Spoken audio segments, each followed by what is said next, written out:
First Sunday. All right. Well, good morning. Good morning. Hey, we here at Streetside Classic. Welcome to Classic Caffeine and Community. We want to thank our host, Streetside Classic, and our sponsors that allow us to come here today. And we just want to thank you for having Mr. Jason Lorch here. We're going to get into a little of his background, a lot of his background. But today what we want to talk about is church in our community. And so my name is Broderick Taylor, Mr. Jason Lorch. Welcome to our Full Wealthy Work podcast show. And again, thank you for all our sponsors. And so today, like I said, we're going to dive into Mr. Jason Lorch here. Mr. Jason, you're from Colorado? Yes, born and raised the Denver area, so Aurora, Colorado, which in and of itself is, I believe, still the third largest city in Colorado. Okay. But it's right there in the Denver metro area, so. Okay. Yeah. Well, I tell you what, since Denver, we just had some kids. Hope Forum, we work with Hope Forum over here in Fort Worth, great organization that deals with fatherless boys who don't have positive male role models. So they just took a trip up there, and we actually had one kid that got sick about the elevation. Oh yeah, that's a thing for sure. You know, and so we had to.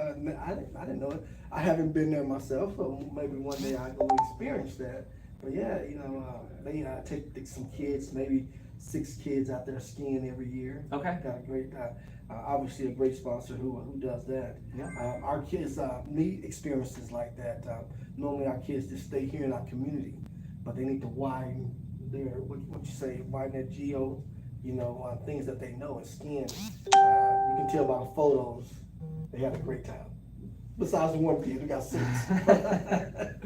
No, it can happen to anybody, that elevation sickness. It's a real deal. Yeah, so Denver is the Mile High City, which a lot of people know about. I actually, I grew up there, but I spent a year and a half in Leadville, Colorado, small town in the mountains. That's actually the 2 Mile High City, so right at 10,200 feet. And so the elevation sickness was a regular thing for people coming through. Now, if you live there, you get used to it and you acclimate. Yeah, it's a lot of fun if bringing friends out from the Midwest and go hike them out, and then all of a sudden they're rolling down the window on the way back and spilling their guts. That's fun for the residents, not the visitors. not for the visitors. All right, good deal. But we have to get out there one weekend or 1 week, spend some time out there. It'd be nice. And so your background, you grew up in church. Mm-hmm. You was homeschooled. I was. All right, so you never got a chance to see that. What school? Take me from homeschooling in Colorado in a Christian household versus what we deal with the inner city kids in public school. Tell me Yeah, what you think. well, so first of all, it was somewhat of a unique experience for me. Yes, I was homeschooled. I did play sports, and I was in band in the public school, and so I did get a taste of that, and then had a little bit of Christian school interaction as well. So I had all of the different elements of that. So yeah, as a homeschooler, looking back, I will say there were a lot of aspects that I didn't get. A lot, I mean, I think was very beneficial for me in some aspects. You're always going to miss out on something, you know? Right. And so I think later on, especially, I went to a Christian college, and I connected with a ministry team that we traveled all over the East Coast and the Midwest, and really got to interact with different types of teenagers as far as different backgrounds, public school, Christian school, homeschool, and that really opened my eyes to the different needs out there, and really that came to a head. One of the summers, I was still working with that team, but every summer they team up with a church in the Detroit area. And wow, that's a big need out there in Detroit. Oh, exactly. Yeah, and we would go work with other churches in the area each week, a different emphasis. and just reach out into the community. We'd go knock on doors and invite them to a community event on the Saturday. And we just do hot dogs, cotton candy, bounce houses, and just an opportunity for that church and that community to interact with the people around them, their neighbors. Okay. And so, yeah, in so doing that, I got to see the different elements, especially like you said in Detroit, you've got a lot of different areas, even within Detroit, that ultimately need Jesus. As a Christian, More than some. but yeah, they're tough neighborhoods. So, and then there are areas where there are more affluent aspects of Detroit, and we would go knock on those doors. And what's pretty interesting, the more affluent areas, we would maybe have 50 people show up. And you don't really need a hot dog and cotton candy when you've got everything. You eat Chick-fil-A, you know. Yeah, exactly. But then other weeks when people did not have as many resources available to them, I mean, we have 600-700 people show up, and just a tremendous opportunity to interact with them and really get to see their needs and be able to connect them to the church. Okay, good deal. I'm gonna dial back because y'all heard when he said that he played sports, and you mentioned you was in a band. So I hope I don't offend a lot of band people out there. So is band the sport in Denver, Colorado? Or, I mean, no, but I know you play soccer, so I'm just wanting to poke fun. My neighbor, she's a band director at Trimble Tech, so she probably be throwing some rocks at my house right there. You when go. She's watching this, so. But so you was a sports guy. I know that in the track last week you got injured. You want to dive into that a little bit? Yeah. It I wouldn't say tragic. Sports, it's almost inevitable. Things are going to happen. My senior year of college, our team was pretty decent for the size school that we attended. Again, it was a small Christian university, but we played at a decently high level, and I was the team captain, and this was our year to win the national tournament. Captain Lord, I can see it now. That's exactly Captain right. Lord. But our first home game of the season, I blew my ACL, so my knee was out, and there's no more soccer for that year. So how did the team do? How did Captain Lords make a difference where they, the trajectory went this down? So we did not win the national tournament. Still did great. We had plenty of other guys who did step up, but I feel like I could have made a difference, and I wasn't there. But ultimately, looking back, there's always you can see the trajectory. Looking back, hindsight is 20/20, and it's from that experience that God showed me, you know what, Jason, up to this point in your life, soccer has been almost everything to you. Maybe it's not as big a deal as you think it is. And now we get to the nitty-gritty. Exactly. And from there, he just opened up different doors to really be able to do things like this Detroit ministry, this traveling, seeing different churches, and just developing more of a heart for people, which ultimately, as a Christian, we're called to reach out and to have that heart. So that's been a good journey for me. Okay, so I can look at, like you said, looking back, I'm looking at that because let's say if that Christian college would have went off and won the national championship, I can see Mr. Captain Lords maybe getting a contract somewhere, and he wouldn't be here. I would have been pro for sure. So I would be sitting here. See what I'm saying? So hey, thank you for ACL injuries. You never want to what is that? To inflict pain on anyone, but hey, I'm glad that God sent you our way. It's been a pleasure, learning from you. Tonight, I consider you as a brother, and like you mentioned, connecting with people in the community is what we're doing, right? So we have a good plan that we want to go out here and reach our community, reach the needs of our community. And so with that said, most of the youth that we deal with, most of the the families we deal with, it's the absentee of a father, of a male figure. You know, and that's one of the issues that we see as huge in these communities that we're working in, right? So what do you see is, how do you look at it biblically, where God has set all this up, and how important for the man to step up to lead his family? Yeah. Well, first of all, I mean, if you go back to the very beginning of the Bible in Genesis, Yes, sir. it says that, hey, God created us, male and female, to be a unit and to have that relationship, and then to multiply and prosper and really raise up your families to continue the flourishing. And of course, if you get a couple chapters into Genesis, chapter 3, it says that something went horribly wrong, and Adam and Eve disobeyed God and introduced sin into the world. And ever since that point, things have just been going downhill. The goal, I mean, throughout Scripture is to get back to what God's original intention was. And ultimately, I see the family unit as being the core example of what God's intention is.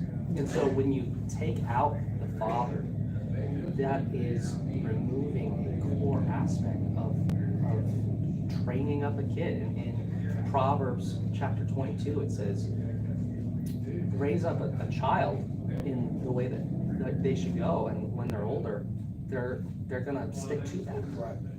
How are you gonna raise up a kid if you're not even there?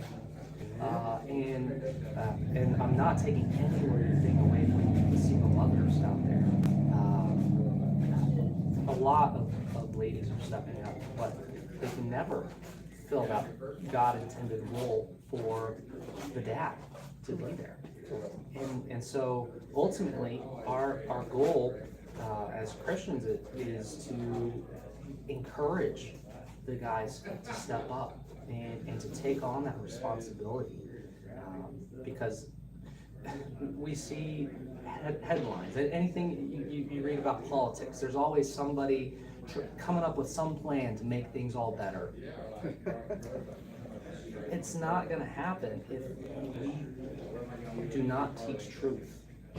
First of all, to the parents, and then from them down to the kids. Exactly. Well, I tell you what, God didn't make a mistake. Yeah. His plan was solid, bulletproof, and we did screw it up, like you mentioned. A few chapters in the Bible, we screwed that up, and so. But what we're doing, we're looking to go back out here. We can't mend families, we can't make a man go love his family or get back with his wife or whatever. But we do want to speak that truth into it. That's right. And that's what's exciting. We look at it. I'm gonna use myself as an example. All my life I thought I was a man. But then when I started comparing myself to a godly man, you see, a godly man, it was like, man, I was nothing. I was, zero. My eyes opened up, like, man, everything that I thought was incorrect. That's something similar. I'm gonna go back to whole form. Our verse of the month, Romans 12:2. The renewing of your mind. Don't let this world take you. You focus on this world, you're never gonna be successful. You're never gonna be a real godly man, or not gonna be speaking the truth. So you gotta rewire your mind to know that, hey, I gotta do the right thing, regardless of what my worldly thoughts, my worldly body wants to do. It's hard, man. So it's hard. So for an example, you have, not an example, but what do you think that, hey, how we doing, sir? You doing all right? How's it going, Mr. Hoffman? We have a special guest come sit here in the middle. Mr. Bob, come on over. I'm so great surprise. Come on in. He's here now. Okay. Well, You got another chair here? Okay. So go ahead, take mine. Here you go. Just take mine. I'll slide in. Here, Broderick, you sit here. Yeah. We'll just Okay. sit in the Can chair that here. work? Hey, Facebook, are we all in? Did you get everybody in? I do. Let me stand up. That's Yeah, and I can pass Right, this off right. to Ms. We will to let us Bob. end this here shortly. Yeah. All right, so, Mr. Bob, welcome. Thank you. We're talking to Mr. Jason here. We're talking about the man, and being a father in the community. Okay. And so, Mr. Jason, we've just given an example. We'll finish this up for us, and we'll let you go. How hard have you seen, because I know you witnessed to a lot of young men, a lot of men, for them to turn that corner when they are a worldly man versus God? How hard is, how tough have you seen men struggle with doing the right thing? Oh man, I will say, it's hard for anybody to change their mind. When you're set in your ways, it's going to be that much more difficult to change those. But at the end of the day, how you view yourself and how you view the world is going to affect every aspect of your life. And so, going back to what you're saying, we can't change people, but we can share the truth. And this, what I see the Bible saying, really does relate to every single aspect of our lives. And so it's a journey. You share the truth, and even Jesus shares a parable. Sometimes that truth lands on ground that's hard, that's never going to take root.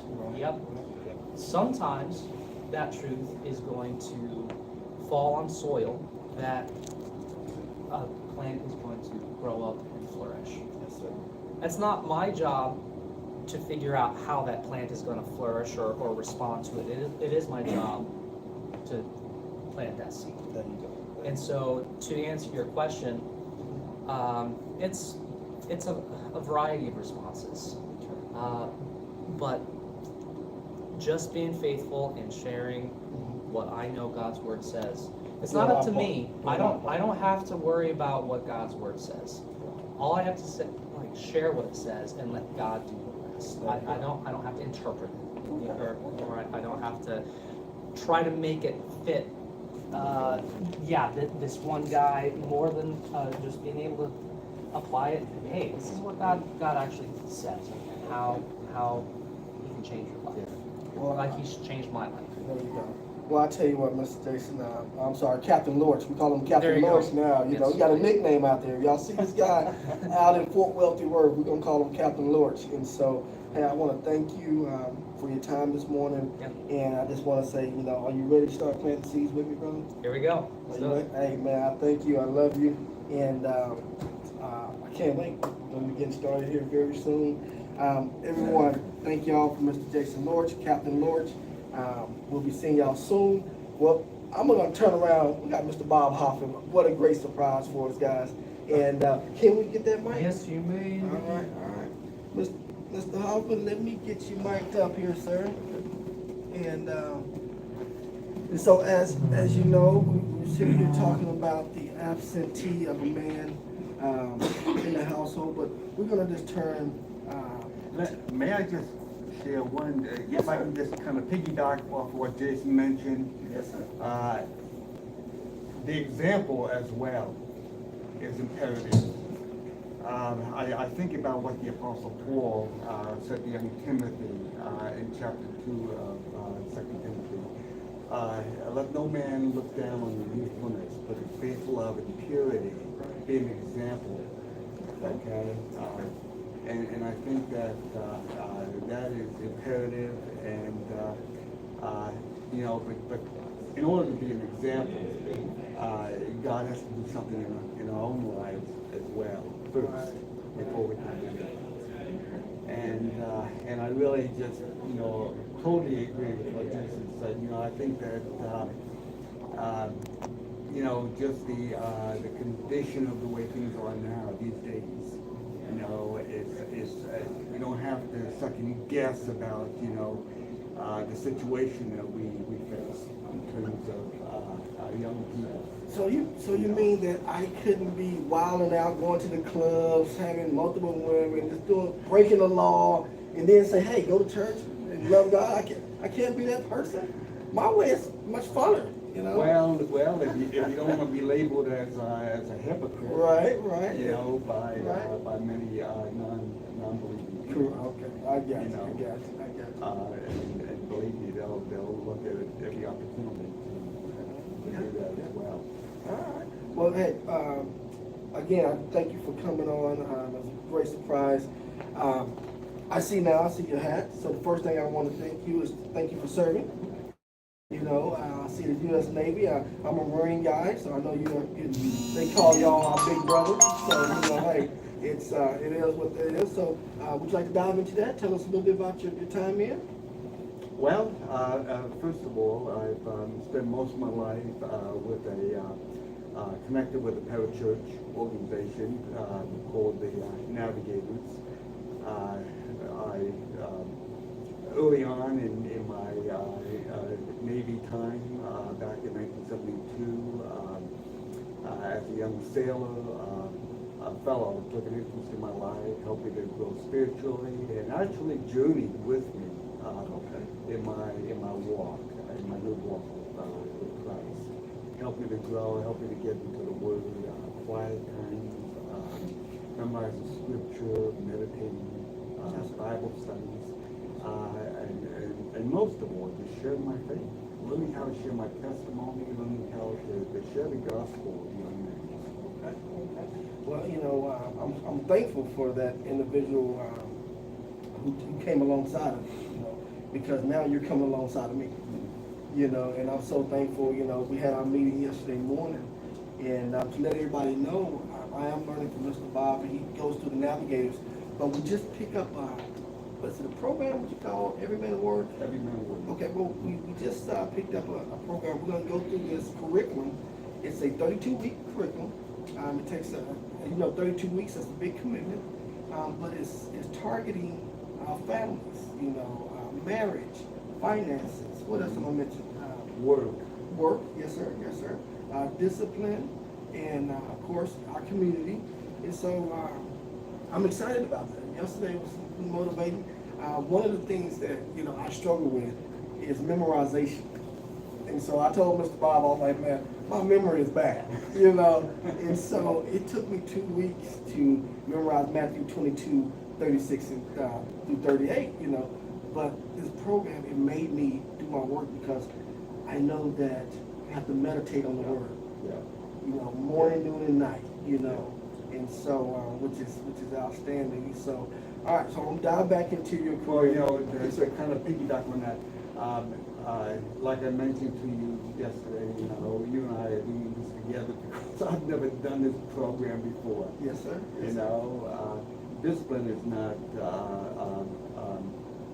a new thing for me, or you know, that type of thing of discipleship. But this program is. Right. And so I'm stepping into it as well. Right. And so we're doing it together. Exactly. We're joining hands together Exactly. in terms of. Exactly. So with that program, I know one part at the end, or that first day, just the introduction, it had a part in there where it says, what did you take out of that lesson? And what I took out of it was that it has a commitment page where you signed and dated. Yeah. You know, and so that was you know, that was a shocker, and that lets you know that, hey, this is serious stuff, you know. And so it's not just also teaching us the family, the community, the work, finance, it's also leadership development. Yeah. You know, Yeah. and so of course I definitely need that, you know, so we can share. Basically, we're gonna be out in the community, just trying to help out where we can, and we look forward to that. We're gonna be going to the east side of Fort Worth, we're gonna be going to the south side of Fort Worth, just sharing things. We're gonna be doing automotive training, of course, with the kids. Everything that we're doing, we adding a biblical twist to it. You know, thanks to Street Side Classic, thanks for Painless Wires, thanks to a lot of our sponsors. Y'all can see the other sponsors on our website, tftcommunity.org or fortwealthyworth.org. And so, with that said, now we're going through this 32 weeks, Yeah. 7 o'clock Yeah. every Friday morning. Your choice. 7 That's what o'clock. you know, we both busy with the schedule. It works out for me. I'm an early bird, you know. I'm up at 3:30, 4 o'clock every morning. So You know, hey, it works out. And plus, you know, you get that meat and it starts your day off. I had a beautiful day yesterday. You know, Great. that started my Yeah. morning and it just lingered on. Yeah. You know, you mentioned real quick quiet times. Yes. You know, quiet times. Explain quiet times to our audience who doesn't know about quiet time. Well, first of all, quiet times is our just individual personal time alone with God. Revelation 3:20 that we use a lot in evangelism, where it says, "Behold, I stand at the door and knock. If any man hear my voice and open the door, I will come into him, and he with me, and will sup with him, and he with me, and me with him." And so actually quiet time really is eating with God. You know, it's feasting at his table in the morning. Okay, it's not a hurried time. It's a time that I get to converse with him and through prayer, and then he communicates to me through his word. Okay, so you know, it's and I've had quiet times over the years, and I've done it in different ways. I really believe in variety is the spice of life, and so I'll change things up, you know, if things become too dry for me, and I've developed different approaches in terms of quiet times as well. But overall, it's just been just a great time. I call it a spiritual sandwich with prayer on the two buns, Yes, sir. prayer, and then in the middle would be the Word of God. There you go. And so, but it's a time to receive from Him. Okay. Well, good deal. You know, I have enjoyed my quiet times. You know, I shared with you yesterday, and behind the camera, y'all, we have Mr. Dexter Hickman. He's our VP of marketing. So, you know, we are looking to do our fundraiser coming up this spring. And so, you know, I was troubled on how we was gonna do it. We had threw some ideas around, you know, and so that evening, you know, it was still on my mind. And so, but when I woke up and I did my quiet time, it was like he laid out a plan already. Yeah. He was like, just do what you do what you've done in the past, and you know, but just make it better, you know, and maybe even not maybe, but put him first on everything, especially your finance, your family, your children. So that quiet time, I tell you, if y'all get up in the morning, spend you 5-10 minutes with him. I know what it does to me. The first thing you do is give thanks. Mm-hmm. If I'm correct, you give thanks, and then the second part is ask for forgiveness. Well, actually, I use the acts principle: adoration, confession, thanksgiving, and supplication. Yes, sir. And the first button, That's the first which is one. prayer on top, would be adoration, confession. Mhm. Okay, and then on the bottom, the second button would be Thanksgiving and supplication. Okay.